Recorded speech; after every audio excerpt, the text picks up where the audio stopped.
meron? Sabi ko na kay Lilet yung nararamdaman ko. Big confession. How did that go? Hindi ko alam. I tried, pero siguro mali yung timing. Well, hayaan mo lang. Be patient.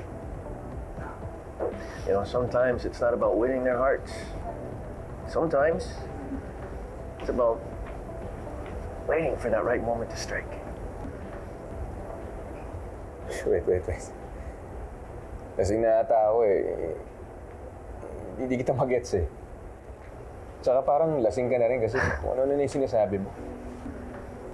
Ibig ko sabihin, just don't push too hard, attorney. Sometimes, the harder you try, the more you push them away. Then you'll know when it's the right time.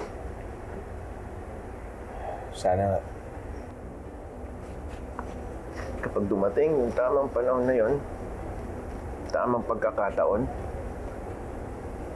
huwag mong sayangin.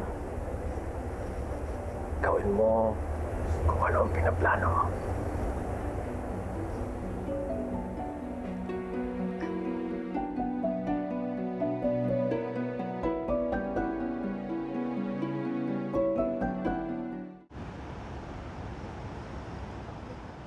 Ira? Lilet, remember yung case na sinabi ko, yung Alarcon case? The one that I need your help with? Gusto ko sanang pag-usapan natin tonight. Okay lang ba sa'yo? Oo, okay lang. Sige, puntahan kita dun sa Keystone pag-out ko dito sa Pau, ha?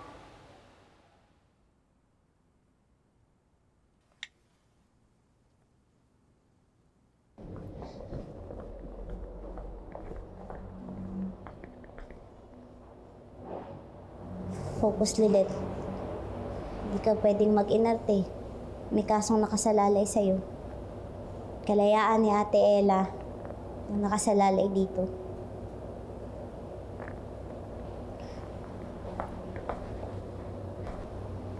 Bakit ang daming chocolate wrapper dito sa basurahan ni Atty. Avalos?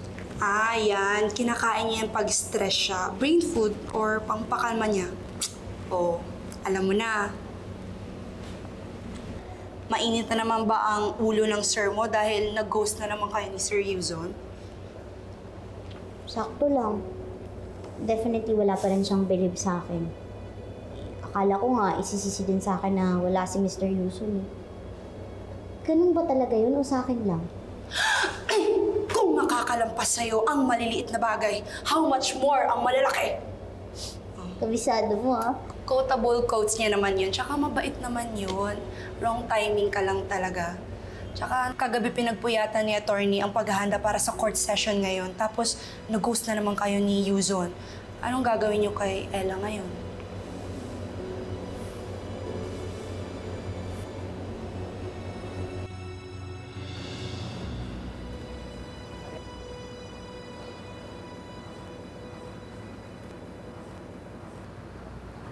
Attorney, Yeah. Quick update lang po. Nakapag-motion for bail na po ako sa korte para kay Ate Ella.